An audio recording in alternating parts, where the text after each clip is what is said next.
RBI governor Shaktikanta Das को top central banker का award मिला है। तो ये अवार्ड बहुत खास है, ना सिर्फ शक्तिकांत दास के लिए बल्कि भारत के लिए भी, कि भारत में जो बैंकिंग प्रैक्टिसेस हैं वो कितनी मजबूत हैं इस बात को दिखाता है। तो किसने दिया है ये अवार्ड और शक्तिकांत दास की क्या उपलब्धियां हैं जिनके ऊपर ये अवार्ड दिया गया है, सब कुछ हम इस वीडियो में डिटेल से समझेंगे। बाकी अगर आपको वीडियो अच्छा लग रहा है तो वीडियो को लाइक ज़रूर करें और अपने दोस्तों के साथ भी शेयर करें। तो अगर मैं शुरुआत में आपको बताऊं कि आरबीआई के जो गवर्नर हैं जिनकी फ़ोटो आप देख रहे हैं शक्तिकांत दास, इनको टॉप सेंट्रल बैंकर का अवार्ड मिला हुआ है। ये सेकेंड ईयर स्ट्रेट है, मतलब कि ऐसा नहीं पहली बार मिला है, लगातार दूसरी बार। मतलब पिछले साल भी टॉप सेंट्रल बैंकर बने थे, इस साल भी टॉप सेंट्रल बैंकर बने हैं। ये जो प्रेस्टिजियस रिकॉग्निशन है ये किसने दिया है? Global finance central banker report card 2024। तो ये रिपोर्ट कार्ड हर साल निकाला जाता है जिसमें ये रिकॉग्निशन मिला है भारत के आरबीआई के गवर्नर को। आरबीआई आपको पता ही है भारत का सेंट्रल बैंक है, हर देशों के पास सेंट्रल बैंक होता है। और अगर किसी देश का सेंट्रल बैंक का गवर्नर टॉप रैंक कर रहा है, मतलब उस देश में जो सेंट्रल बैंक की प्रैक्टिसेस हैं वो बहुत बेहतर हैं और उसकी वजह से जो पूरी इकोनॉमी है वो अच्छे से परफॉर्म कर रही होगी।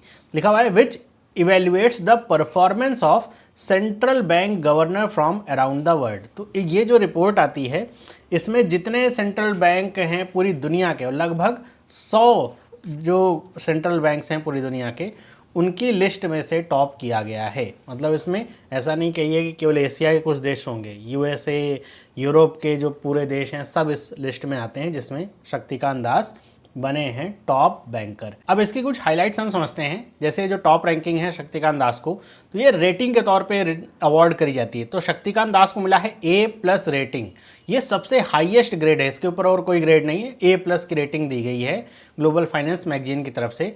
और यहाँ पे लिखा हुआ है इस A+ रेटिंग की वजह से वो टॉप लिस्ट में शामिल हो गए हैं। अब यहाँ पे एक बात बहुत इंपॉर्टेंट ध्यान रखने वाली है कि इस टॉप लिस्ट में आरबीआई के गवर्नर हैं, उनके साथ साथ डेनमार्क के क्रिश्चियन केटल थॉमसन और स्विट्जरलैंड के थॉमस जॉर्डन, ये भी A+ रैंकिंग के साथ उसी पोजीशन पे हैं।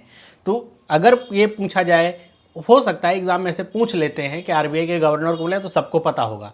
उनके साथ और कौन कौन था, तो डेनमार्क और स्विट्जरलैंड के जो उनके सेंट्रल बैंक के गवर्नर्स हैं वो यहाँ पे थे। तो ये भी आपको देखना होगा। इवेल्युएशन का क्राइटेरिया क्या होता है, मतलब किस आधार पे A+ मिला हुआ है, ऐसे समझिए। तो ये जो रैंकिंग होती है पूरी कॉम्प्रिहेंसिव असेसमेंट होती है सेंट्रल बैंकर्स परफॉर्मेंस इन के एरिया, जैसे इन्फ्लेशन कंट्रोल करने में कितना कामयाब है, इकोनॉमिक ग्रोथ कैसी है, currency stability, interest rate management. तो इन सब को लेकर के कॉम्प्रिहेंसिव असेसमेंट होता है जिसके आधार पे किसी भी सेंट्रल बैंकर को यहाँ पे रैंकिंग दी जाती है। तो इसमें आपको पता ही है कि भारत में जो आरबीआई काफ़ी अच्छा काम कर रहा है और ये जो रैंकिंग है इस बात को बता रही है। अब इससे होता क्या है कि मान लीजिए A+ मिल गया तो क्या होगा, तो A+ मिलने का मतलब ये है कि ये जो रिपोर्ट है किसी लोकल एक देश तक सीमित नहीं है, ये जो रिपोर्ट है ग्लोबली निकाली जाती है। और 1994 से रिपोर्ट निकाली जा रही है, जो मैंने आपको बताया कि इसमें 100 के आसपास जो कंट्रीज़ होती हैं उनके जो सेंट्रल बैंक गवर्नर्स होते हैं उनको रैंकिंग दी जाती है। तो इसकी वजह से जो एक रिकॉग्निशन है वो सिर्फ एक एरिया वाइज नहीं बल्कि ग्लोबल मिला हुआ है। मतलब पूरी दुनिया को ये पता चल रहा है कि भारत का जो सेंट्रल बैंक है और उसके जो गवर्नर हैं वो टॉप रैंकर हैं, सबसे टॉप पोजीशन पे आ रहे हैं। इसकी वजह से जो कह सकते हैं कि बाहर से जो निवेश होता है ना वो भी भारत में आता है, क्योंकि विदेश का कोई भी व्यक्ति अगर किसी देश में निवेश करता है तो यही देखता है कि वहाँ का सेंट्रल बैंक की परफॉर्मेंस कैसी है, उसका कंट्रोल कैसा है, किस तरीके से परफॉर्म कर रहा है। अगर वही कमज़ोर होगा तो कोई भी अपना पैसा ख़राब नहीं करना चाहिए, क्योंकि उनको पता है कि इस सेंट्रल बैंक की जो नीतियाँ हैं, पॉलिसीज़ हैं, अच्छी नहीं हैं, कभी भी कुछ भी कर देते हैं तो पैसा अभी तो लग रहा है कि चढ़ रहा है फिर बाद में डूब जाएगा।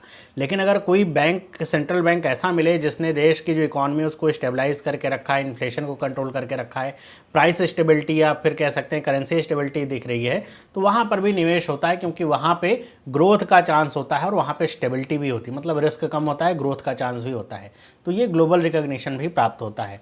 तो अगर मैं शक्तिकांत दास के लीडरशिप के अंदर कुछ जो खास अचीवमेंट है उनके बारे में बात करूं, इसमें कुछ लोग सहमत हो सकते हैं, कुछ लोग असहमत हो सकते हैं। जैसे सबसे पहला तो इन्फ्लेशन कंट्रोल का है कि इन्होंने जो इन्फ्लेशन की रेट है, आपको पता होगा भारत में जो इन्फ्लेशन है वो कंज्यूमर प्राइस इंडेक्स CPI पे नापा जाता है और ये जो इंडेक्स है ये 4% ±2% लेकर के चलता है। मतलब हमारे यहाँ जो इन्फ्लेशन है वो 2% से लेकर के 6% तक होना चाहिए आरबीआई की नीतियों के अनुसार। तो हमारे देश में जो इन्फ्लेशन है वो आरबीआई के जो गवर्नर शक्तिकांत दास ने इसी के बीच में रखने का प्रयास किया और बहुत हद तक ये सफल भी हैं। अभी कुछ दिन पहले भी एक रिपोर्ट आई थी कि भारत में जो डब्ल्यूपीआई इन्फ्लेशन है वो काफ़ी कम आ चुका है। तो ऐसे देखेंगे तो इन्फ्लेशन को मैनेज करने में काफ़ी अच्छा रोल निभाया है आरबीआई के गवर्नर शक्तिकांत दास ने, और इनकी लीडरशिप में जो इफेक्टिव मॉनेटरी पॉलिसी है ताकि इन्फ्लेशन को कंट्रोल रखा जा सके वो आई है, बार बार आती है। जैसे हर 2 महीने पे मॉनेटरी पॉलिसी का रिव्यू होता है, उसमें पता चलता है, उसमें यही होता है कि रेट वगैरह को कैसे चेंज किया जा रहा है। अभी बहुत समय से बोला जा रहा है कि अब हो सकता है कि रेपो रेट में चेंज देखने को मिले। अभी जो लास्ट हुई थी उसमें भी चेंज देखने को नहीं मिला। बहुत सारे लोग डिमांड करें कि रेट में चेंज करना चाहिए। तो अब अगर हम देखें कि पूरी दुनिया में बहुत तरह की इकोनॉमिक अनसर्टेनिटीज़ इस समय भी चल रही हैं, युद्ध चल रहे हैं और बहुत तरह की उठापटक चल रही है, उसके बावजूद भी हमारे यहाँ जो इन्फ्लेशन की स्थिति है वो बहुत ज़्यादा बाहर की दुनिया से प्रभावित नहीं हो रही। तो एक सफलता ही है। फिर इकोनॉमिक ग्रोथ भी है। भारत की जो इकोनॉमिक ग्रोथ है वो कोविड के बाद, कोविड जैसे पेंडेमिक में ये माना जा रहा था, पहले शक्तिकांत दास का जब अपॉइंटमेंट हुआ था, क्योंकि ये आरबीआई के चैनल से नहीं गए थे, इनको भारत सरकार ने अपॉइंट किया था, आईएएस ऑफिसर थे, इनको अपॉइंट किया गया गवर्नर के तौर पे। तो इतना मतलब पोटेंशियल नहीं देखा जा रहा था। ये हो रहा था कि भारत की जो सरकारें कंट्रोल करने का प्रयास कर रही है ऐसा कुछ, लेकिन इन्होंने अपनी काबिलियत दिखाई। खास तौर पे कोविड-19 पेंडेमिक के समय में भी हमारे यहाँ किसी तरह की बैंक रन की कंडीशन उत्पन्न नहीं हुई, कोई ऐसी स्टेबिलिटी में डैमेज नहीं हुआ। मतलब जो इकॉनमी है वो ऐसे बुरी हालत में नहीं पहुँच गई कि वहाँ से उबर पाना जो है बहुत मुश्किल हो। बहुत तरह की पॉलिसीज़ लाई गई ताकि जो इकॉनमिक जो स्लो डाउन आया था कोविड-19 के बाद उसमें रिकवरी और ग्रोथ दिखे, जो कि अब दिख भी रही है। तीसरा, करेंसी स्टेबिलिटी। इस वाले पॉइंट पे बहुत सारे लोग सहमत असहमत हो सकते हैं कि भारत के जो आरबीआई है इसने अपनी मॉनेटरी पॉलिसी के थ्रू जो करेंसी स्टेबिलिटी है उस पर काम किया है, लेकिन अगर आप वैसे देखेंगे तो भारत इस समय जो रुपये की कंडीशन है वो डॉलर के मुकाबले 83 समथिंग रुपीज़ के आसपास है, जो कि पहले की तुलना में काफ़ी कह सकते हैं सस्ता हो गया है। तो ये वाला जो पॉइंट है इसमें सहमति असहमति हो सकती है, लेकिन फिर भी अगर ग्लोबल सिनेरियो को देखा जाए और डॉलर के दबदबे को देखा जाए तो उसके लिहाज से देखने को ये लगता है कि तब भी हमारे यहाँ पे जो कंडीशन है थोड़ा स्टेबल है। फिर इंटरेस्ट रेट मैनेजमेंट कि आरबीआई के गवर्नर शक्तिकांत दास ने बहुत अच्छे से जो इंटरेस्ट रेट है उसको बैलेंस करके रखा है, ताकि अब देखिए इंटरेस्ट रेट को होगा क्या कि अगर बहुत इंटरेस्ट रेट कम कर दें, बहुत सारे लोग लोन लेने लग जाएं या लोन लिक्विडिटी मार्केट में बढ़ जाए, तो उससे होता क्या है कि फिर इन्फ्लेशन बहुत बढ़ जाता है। और लोन की इंटरेस्ट रेट को बहुत टाइट कर दें, लोग लोन ले ही ना पाएँ, तो उससे फिर डिमांड में कमी आ जाती है, तो मार्केट में ग्रोथ नहीं होती है। तो हमें दोनों चीज़ें करके रखना होता है कि हमारा इंटरेस्ट रेट बहुत बढ़े भी नहीं और ग्रोथ भी साथ में दिखती रहे, मतलब एक बैलेंस अप्रोच लेकर के चलनी हो। तो जो इस समय दिख रहा है, अगर इकॉनमी हमारी बढ़ रही है तो हम इसी बात को देख के चलते हैं, इन्फ्लेशन कंट्रोल में इकॉनमी बढ़ रही है, मतलब इंटरेस्ट रेट मैनेजमेंट हमारा सही से चल रहा है। तो ये कुछ अचीवमेंट्स हैं शक्तिकांत दास की। खास अचीवमेंट कोविड-19 पेंडेमिक को बहुत अच्छे तरीके से ये आरबीआई ने हैंडल किया था, ये आती है। अगर मैं बात करूं कि आरबीआई के गवर्नर क्या कुछ इस तरह का पहली बार ऐसा अवार्ड मिला है, नहीं। इनका ये जो अवार्ड या कह सकते हैं एक रिकॉग्निशन मिला है, इसके अलावा शक्तिकांत दास को 2023 में गवर्नर ऑफ द ईयर का जो रिकॉग्निशन है वो भी प्राप्त हो चुका है सेंट्रल बैंकिंग अवार्ड्स 2023 में लंदन में जो कि हुआ था।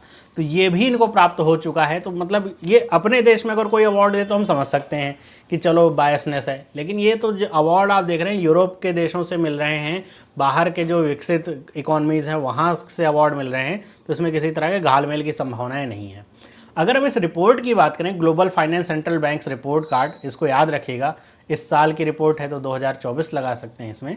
तो ये जो रिपोर्ट है ये सेंट्रल बैंक की रिपोर्ट, ये इवेलुएट करते हैं सेंट्रल बैंक गवर्नर्स को on a scale of A+ to F।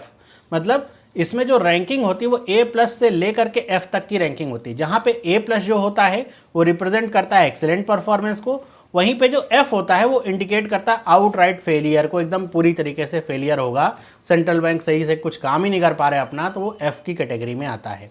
Purpose इसका यही होता है, किसी भी इस तरह के रिकॉग्निशन का पर्पज़ यही होता है ताकि दुनिया भर में जो भी इस तरह का अच्छा काम कर रहा है उसको सामने लाया जाए और ये भी होता है कि अगर कोई अच्छे तरीके से चीज़ों को हैंडल कर रहा है तो बाकी लोग भी उसको इमिटेट कर सकते हैं, देख सकते हैं, चीज़ों को सीख सकते हैं और किस तरीके से इनोवेटिव और क्रिएटिविटी का इस्तेमाल करके अपने देश की इकॉनमी को कौन आगे लेके जा रहा है, वो सारी चीज़ें बाकी लोग भी सीख सकते हैं। तो ये एक कह सकते हैं अवार्ड भी है, रिकॉग्निशन भी है, साथ ही साथ बाकी दुनिया के लिए एक सीख की तरह भी काम करता है। तो ये है वो पूरी रिपोर्ट। आई होप आपको ये चीज़ें समझ में आई होंगी। इसमें कुछ बातें हैं, जैसे इस रिपोर्ट का नाम याद रखिएगा, शक्तिकांत दास को दूसरे साल लगातार मिला है ये रिकॉग्निशन, ये याद रखिएगा। कहाँ से कहाँ तक ये रिकॉग्निशन होता है ये याद रखिएगा। साथ ही साथ किन अचीवमेंट्स के आधार पे या क्या इनके पूरे कार्यकाल के दौरान में क्या अचीवमेंट्स इनकी रही जिसके आधार पे अवार्ड दिया जा रहा है, वो आपको समझ के रखना है। तो इस तरह के और वीडियोस के लिए चैनल को सब्सक्राइब कर लीजिए। वीडियो अच्छा लगा है तो वीडियो को लाइक करिए। बाकी अगर आपको बैंकिंग अवेयरनेस पूरा अच्छे तरीके से पढ़ना है तो वो हमारी ऐप पे आपको मिल जाएगा। ऐप को डाउनलोड करके आप बहुत ही कम प्राइस में बैंकिंग अवेयरनेस का पूरा कोर्स ले सकते हैं। मिलते हैं हम अगली वीडियो में। सभी लोगों को बाय।